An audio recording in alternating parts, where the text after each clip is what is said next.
exemple, chez un animal, mais où il y en a une qu'on va chercher chez le blanc d'œuf, par exemple, c'est le lysozyme, protéine antibactérienne. Le problème, c'est que pour en avoir 10 kilos, il faut 2 tonnes de blanc d'œuf. C'est compliqué. Deuxièmement, problème de contamination. Quand vous allez chercher une protéine chez un porc, un cochon, pour soigner un humain, je vais vous donner un exemple dans un instant, on prend le risque de copurifier avec la protéine du porc un virus du porc, une maladie du porc, une maladie de l'animal, qui va contaminer le médicament et donc qui va contaminer le patient qui se soigne. Eh bien, la technologie OGM a permis, dans un certain nombre de cas, de surmonter ces deux difficultés. C'est-à-dire de dire, je vais avoir des grosses quantités sans risque de contamination. Ça ne veut pas dire qu'il n'y a pas d'autres problèmes, hein, mais ça, c'est l'argument en faveur. Eh bien, je vais vous donner l'exemple de la première protéine médicament qui a été fabriquée comme ça, qui nous concerne dans notre vie de tous les jours, puisqu'il s'agit de l'insuline pour soigner les diabétiques insulinodépendants. L'insuline, c'est une protéine fabriquée par le pancréas qui permet de réguler le taux de sucre dans le sang. Donc, il n'y a que le pancréas qui la fabrique, et il ne la fabrique pas n'importe quand, il la fabrique après manger, quand le taux de sucre dans le sang augmente. À ce moment-là, il y a un signal, et le pancréas dit « Ah, je fabrique l'insuline », l'insuline passe dans le sang, et elle va dire au sucre « Hey, tu ne restes pas là, tu rejoins le cerveau quand on a besoin, tu rejoins les muscles, etc. » Malheureusement, il y a des gens qui ne font pas assez d'insuline, ou qui ont une insuline inefficace, et le sucre reste dans le sang à des taux très élevés. Et du coup, ça fait ce que vous savez, le diabète insulinodépendant. Alors, comment faisait-on autrefois pour soigner les diabétiques? Je dis autrefois parce que vous allez voir qu'on fait autrement aujourd'hui, les diabétiques insulinodépendants. On ne pouvait pas dire, tiens, monsieur est en bonne santé, je lui prends son insuline, je donne à son voisin ou à sa voisine qui est diabétique. On ne pouvait pas faire ça, et on ne peut toujours pas le faire, parce que l'insuline, comme toutes les hormones, on ne les fabrique pas en rab, on ne fait que ce dont on a besoin. Donc les prendre à un bien portant pour les donner à un mal portant, ce serait déshabiller Pierre pour habiller Jacques, ce n'est pas la solution. Alors on est allé chercher chez l'animal, parce que les plantes ne font pas d'insuline, on est allé chercher chez l'animal.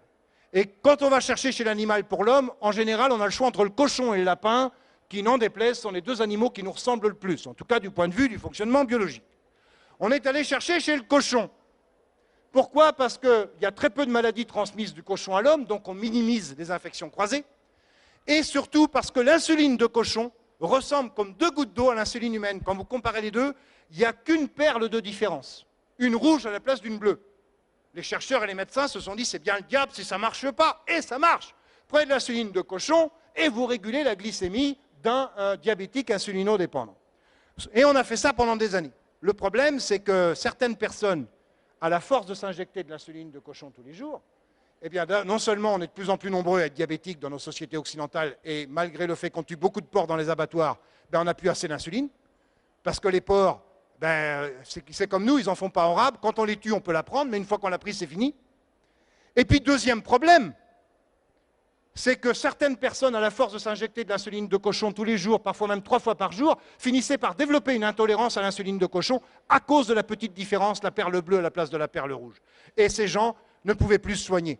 Ça a concerné très peu de patients, mais c'était dramatique pour eux, puisque vous savez qu'un diabète qui n'est pas soigné, ça peut finir par de la cécité, par des amputations, etc. Et la solution, je ne sais pas si je dois dire la solution ou une solution, parce qu'on n'est jamais certain qu'on a choisi la meilleure, celle qui offre le meilleur rapport bénéfice-risque, parce qu'il y a des effets de mode qui fait qu'on se précipite dans une technologie plutôt que dans une autre, et puis aussi parce qu'il y a des enjeux financiers énormes qui fait qu'on choisit celle qui rapporte, qui donne le meilleur retour sur investissement. Parfois c'est la plus sûre, parfois pas. En tout cas, qu'est-ce qu'on a fait là? On est parti d'un individu en bonne santé, pas diabétique. On a extrait son ADN, là encore pas besoin de le tuer. On a identifié sur l'un de ses chromosomes le gène qui détient le secret de fabrication de l'insuline. Et ce gène de l'insuline, on est allé le chercher avec nos petits ciseaux moléculaires, on l'a sorti. Lorsque ce gène est traduit en protéines, il fabrique un collier de perles que j'ai représenté sous la forme d'un triangle rouge qui s'appelle l'insuline, protéine. On a mis ce gène dans des bactéries, toujours les bactéries de notre intestin, sauf que cette fois-ci, au lieu de les cultiver dans un petit tube de 2 millilitres pendant une nuit, on les cultive dans des fermenteurs de 600 litres pendant plusieurs jours, plusieurs nuits. Et en rapportant sans arrêt du sucre, de l'azote, des vitamines pour que les bactéries manquent de rien, qu'elles puissent bouffer, qu'elles puissent se multiplier. Et là, au bout de plusieurs jours, plusieurs nuits, ce n'est pas un culot de bactéries comme ça que vous avez, c'est des dizaines de kilos et des dizaines de kilos de bactéries qui toutes, parce qu'elles ont récupéré le gène humain de l'insuline, qu'elles prennent à leur propre compte, qu'elles décodent, fabriquent l'insuline humaine. Ce sont devenues des véritables usines à insuline. On éclate les dizaines de kilos de bactéries, on extrait l'insuline, on la purifie et on l'injecte à des individus qui ne sont pas bien parce qu'ils sont diabétiques, insulinodépendants. Mais sachez que l'insuline, elle est fabriquée comme ça depuis 1981. Donc quand vous allez chercher de l'insuline à la pharmacie, ou si vous connaissez des gens qui vont, eh bien regardez sur la boîte, c'est marqué insuline recombinante. Recombinante, ça veut dire qu'elle est faite par technologie OGM, c'est-à-dire qu'on a mis le gène, en l'occurrence ici humain, dans les bactéries qui fabriquent l'insuline. Ce n'est pas toujours des bactéries, des fois c'est des levures de boulanger, des fois c'est des cellules d'ovaires de hamster, des fois c'est des cellules d'ovaires d'insectes, des fois c'est des cellules de plantes qu'on cultive dans des fermenteurs. Et on fait la protéine médicament. D'accord? Et là, on a fait des OGM, puisqu'on a introduit un gène humain dans des bactéries. Donc ça, c'est pour l'aspect médical.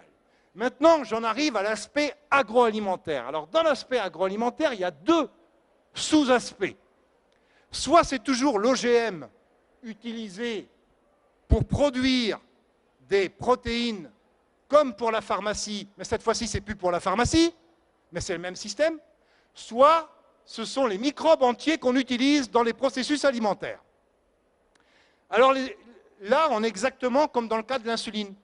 Je vais vous donner un exemple. Alors, en fait, il faut savoir que quand on veut des protéines particulières qui ont un intérêt particulier, dans le domaine de la pharmacie, c'est pour faire des médicaments, mais on en a besoin parfois, nous, dans les labos, il y a des enzymes qui nous intéressent pour faire des opérations, pour faire des choses dans nos tubes à essai.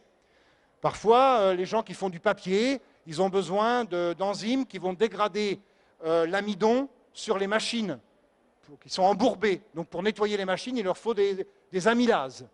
Il y a, dans l'industrie du boisson, il faut certaines enzymes. Dans les lessives, les fameuses enzymes gloutons de Coluche. Dans les lessives, vous savez qu'avant, on lavait les vêtements, on les faisait bouillir à 100 degrés, et puis voilà. Aujourd'hui, vu les vêtements qu'on a, si on les fait bouillir à 100 degrés, on passe du 48 au 22. Donc, c'est plus possible. Alors, il faut donc des moyens de laver efficacement à basse température. Pour laver efficacement à basse température, il faut des enzymes, des lipases qui digèrent les taches de graisse, les glucanases qui digèrent les taches de sucre, etc. Ces enzymes, elles sont dans la lessive. Elles sont faites comme ça, c'est-à-dire par technologie OGM. Donc, alors, ces enzymes, où est-ce qu'on les trouve? On peut les trouver chez les animaux. C'est comme l'insuline, au départ, chez le cochon. Mais c'est très difficile pour les raisons que je vous ai expliquées. Et c'est rare. Exemple, vous avez par exemple la chymosine. Ça vous parle, la chymosine? S'il y a des fromagers là, ça va leur parler.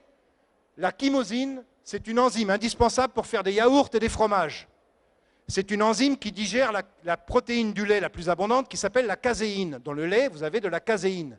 Pour faire cailler le lait, qui est la première étape pour faire du fromage ou des yaourts, il faut digérer la caséine en deux. La caséine, c'est un collier de perles. Il faut la couper en deux. Qui c'est qui fait ça? La chymosine.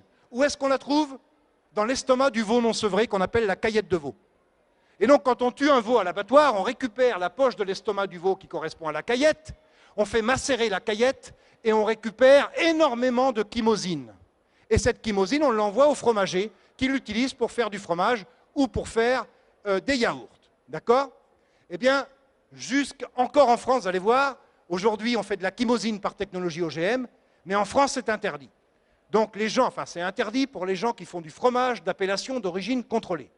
Et donc là, vous avez de la chymosine toujours qui provient du veau. D'accord? Vous avez par exemple le lysozyme qui provient du blanc d'œuf, dont je vous ai parlé tout à l'heure, qui est utilisé en médecine, mais qui peut être utilisé dans d'autres domaines. Vous avez des sources végétales. Par exemple, vous avez une protéine qu'on utilise également en médecine comme anti-inflammatoire, qui est extraite du papayer, d'accord? Qui est tout simplement donc, cette protéine, la papaïne, hein, qui est extraite du papayer. D'ailleurs, vous savez comment on ramasse les papayes? Avec une faux-fourche, je vous remercie. Donc voilà, alors ça c'est la papaïne. Vous avez la bromélaïne qui est extraite de l'ananas. Vous avez les enzymes du malt pour faire la bière ou pour faire le whisky. Hein, qu'on extrait de l'orge, etc. Ça, c'est les sources végétales, les sources animales, mais vous avez les sources microbiennes. Et les sources microbiennes, ça peut être une protéine qui est fabriquée naturellement par un microbe, mais comme le microbe, c'est tout petit, il faut savoir le cultiver à grande échelle dans des fermenteurs pour en avoir des grosses quantités et purifier la protéine. Et ça, les microbes qui produisent naturellement certaines protéines, on ne sait pas tous les cultiver dans les laboratoires. Donc, en fait, quand les sources de protéines d'intérêt industriel, qu'elles soient pharmaceutiques comme l'insuline dont je viens de parler, ou qu'elles soient à but agroalimentaire, ou les lessives, eh bien, ces protéines, elles sont faites à partir de microbes, mais de microbes génétiquement modifiés. C'est-à-dire qu'on est allé chercher le gène végétal, ou le gène animal, ou le gène d'un autre microbe, on le met dans le microbe d'intérêt qu'on est capable de multiplier en laboratoire, la bactérie, la levure, etc., ou des champignons, des moisissures, et on va lui faire produire la protéine en très grosse quantité. D'accord? Eh bien, je vais vous donner un exemple concret de production d'une enzyme en grosse quantité à des fins agroalimentaires, la fameuse chymosine pour faire du fromage et pour faire des yaourts. Il se trouve qu'à la fin des années 80, il y a eu la crise du veau. Le prix du veau a considérablement augmenté. Du coup, la chymosine a considérablement explosé en prix. Du coup, les fromagers ont dû acheter de la chymosine très chère et ils ont leurs marges qui se sont écroulées. Donc la crise du veau a entraîné une crise du fromage, pour cette raison-là. Et à ce moment-là, on était au début des années 80. On commençait avec la technologie OGM à produire de l'insuline, à produire d'autres protéines. On s'est dit, mais attends, on va aller chercher le gène du veau qui fait la chymosine, on va le mettre dans une bactérie, dans une levure, etc. Et puis on va fabriquer la chymosine. Eh bien voilà, là vous avez plein d'exemples de microbes auxquels on fait fabriquer des protéines pour l'agroalimentaire. Alors, vous ne pouvez certainement pas lire, hein, c'est trop loin. Ce que je veux montrer, c'est qu'il y a une entreprise, il y avait 3 entreprises qui fournissaient aux fromagers la chymosine à partir de la caillette de veau. Eh bien, ces 3 entreprises ont décidé en même temps de fabriquer de la chymosine par technologie OGM. Et pour ne pas se faire concurrence, eh bien, elles l'ont produite dans 3 micro-organismes différents. Il y a une entreprise qui l'a produite dans une bactérie, qui est la bactérie de notre intestin, Escherichia coli. Il y a une entreprise qui l'a produite dans un champignon filamenteux, une moisissure qui s'appelle Aspergillus niger, et une troisième qui l'a produit dans une levure lactique qui s'appelle Cluveromyces lactis, et ils ont produit de la chymosine recombinante. Comment ils ont fait? Eh bien, ils sont partis du veau, ils ont extrait son ADN, pas besoin de le tuer, ils ont identifié le gène qui permet de fabriquer la chymosine. Ce gène, ils sont allés le chercher avec nos petits ciseaux, vous commencez à être familier avec ça. On a sorti le gène. Quand le gène est traduit en protéines, il permet de fabriquer un collier de perles qui s'appelle la chymosine. Et qu'est-ce qu'ils ont fait? Ils ont mis ce gène soit dans une bactérie, soit dans une levure, soit dans un champignon filamenteux, une moisissure, et ce microbe a pris le gène de la chymosine à son propre compte, l'a décodé et a fabriqué lui-même la chymosine. Ils ont éclaté les microbes, purifié la chymosine et avec lesquels ils ont alimenté les fromagers. Alors, ça a fait un tollé parce que cette chymosine, elle était alimentaire. L'enzyme de la lessive, on se dit, bon, si elle n'est pas bien évaluée, c'est l'enzyme qui digère les taches de graisse et tout, c'est dans de la lessive, ça ne se mange pas, bon, admettons. Mais là, c'était une protéine pour faire du fromage. Et ça causait problème. Imaginez que cette protéine soit mal repliée et qu'elle fasse un effet prion. Elle se retrouve, les prions, vous savez, vous pouvez chauffer, vous pouvez mettre... c'est le problème des farines animales, hein. Fallait les chauffer à je ne sais pas quelle température, à je ne sais pas quelle pression pour casser le prion. Donc imaginez que la protéine soit mal repliée, ça se retrouve dans l'aliment, c'est quand même un gros problème. Eh bien, en France, ça a été interdit, pas pour tout le monde, pour les gens qui font des fromages d'appellation d'origine contrôlée. Donc si vous achetez un fromage AOC, vous êtes sûr que la chymosine vient du veau, de la caillette, mais elle n'est pas faite par technologie OGM. Par contre, si c'est du fromage qui n'a pas d'appellation d'origine contrôlée, ça peut être fait par technologie OGM. Ensuite, il y a la Suisse. La Suisse s'est jetée à bras perdus, à corps perdu, dans la chymosine recombinante. Sauf que les principaux clients de fromage suisse, ce sont les Allemands. Et les Allemands ont dit, nous, si vous faites avec de la chymosine OGM, on n'en veut pas. Et donc les Suisses sont revenus en arrière et sont revenus à la caillette de veau. Alors ça cause un problème, parce que quand on veut défendre les animaux, on se dit, on est emmerdé, je voudrais bien qu'on ne sacrifie pas des veaux.